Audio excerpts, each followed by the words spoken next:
Hello सेवा नमस्कार साथीहरू, सबैजना आरामै हुनुहुन्छ होला भन्न चाहन्छु। आराम रहनुहोस्, खुसी रहनुहोस्। आज चाहिँ म मेरो यस युट्युब च्यानल अन्तर्गत रहेर म एउटा सानो र महत्त्वपूर्ण जानकारी तपाईहरूलाई दिन गइरहेको छु। साथीहरूलाई मेरो च्यानललाई सब्स्क्राइब गरिदिनु होला पनि भन्न चाहन्छु, लाइक गरिदिनु होला, कमेन्ट पनि गरिदिनु होला भन्न चाहन्छु। युरोपमा अहिले एउटा EES प्रणाली चाहिँ सुरु हुँदैछ। यो चाहिँ आजैबाट सुरु हुँदैछ भन्नाले आज अक्टोबर 12 देखि यो चाहिँ युरोप सेन्जेन कन्ट्रीभित्र, सेन्जेन देशहरूभित्र लागू हुने गरी सुरु भइरहेको छ साथीहरू है। अबदेखि चाहिँ सेन्जेन देशहरूमा यात्रा गर्न चाहने जे जति सबै गैर युरोपेली नागरिकका लागि चाहिँ नयाँ सिस्टम, नयाँ नियम लागू हुँदैछ। EES यो चाहिँ EES भनेको चाहिँ एन्ट्री एक्जिट सिस्टम हो।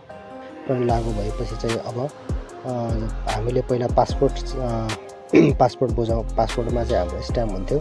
अबदेखि चाहिँ यसमा पासपोर्टमा स्ट्याम्प हुँदैन, स्ट्याम्प लगाइँदैन। यहाँ चाहिँ अब तपाईँहरूको चाहिँ फोटो, औँठा छाप, फिङ्गर प्रिन्ट र पासपोर्ट स्क्यान गरेर चाहिँ स्वतन्त्र रूपमा कम्प्युटरमा रहन्छ है त साथीहरू। त्यसले गर्दाखेरि अब यसको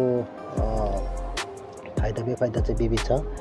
जस्तो यसको उद्देश्यहरू केही किन राखिएको भन्दाखेरि EES प्रणालीको मुख्य उद्देश्यहरू चाहिँ जस्तो अब सीमा नियन्त्रणलाई अझ सुरक्षित र प्रभावकारी बनाउने हुन्छ। यसको कहिले कहाँबाट बसेको थियो, इन्ट्री भएको थियो, अनि कहिले चाहिँ एक्जिस्ट भयो, त्यो कुराहरू चाहिँ एकैपल्टमा थाहा हुन्छ। त्यसले गर्दाखेरि यो चाहिँ एकदम सुरक्षित र प्रभावकारी बनाउने उद्देश्यले यो राखेको हो।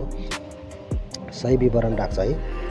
त्यसपछि अवैध बसोबास जस्तो जो ओभरस्टे गरिरहेको हुन्छ, अवैध बसोबास गरेको मानिसहरूको लागि यो चाहिँ यसले चाहिँ रोक्ने काम गर्छ।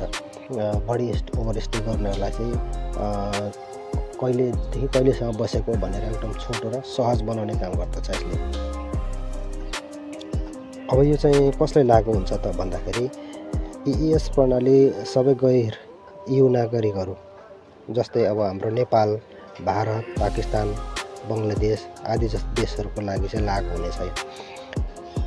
जो सेन्जेन क्षेत्रमा 90 दिनसम्म भिसा वा भिसा फ्री यात्रामा आउने गर्दछन्।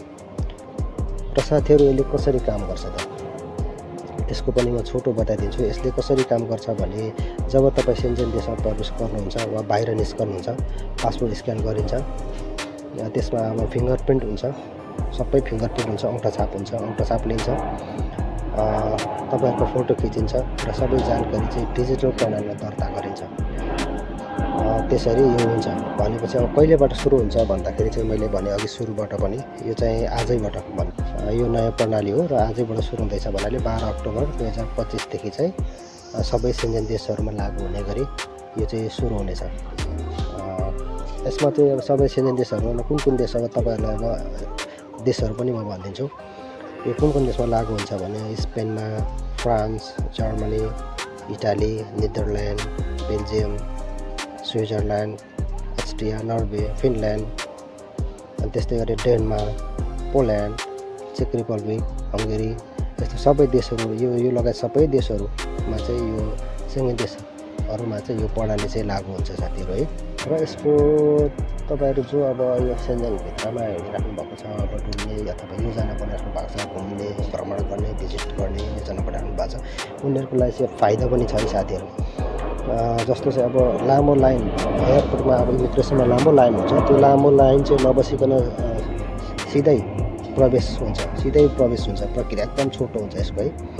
अनि यसले चाहिँ अब डिजिटल प्रणालीले चाहिँ अब विभिन्न चिजहरूको अब कमजोरीहरू, त्रुटिहरू घटाउँछ।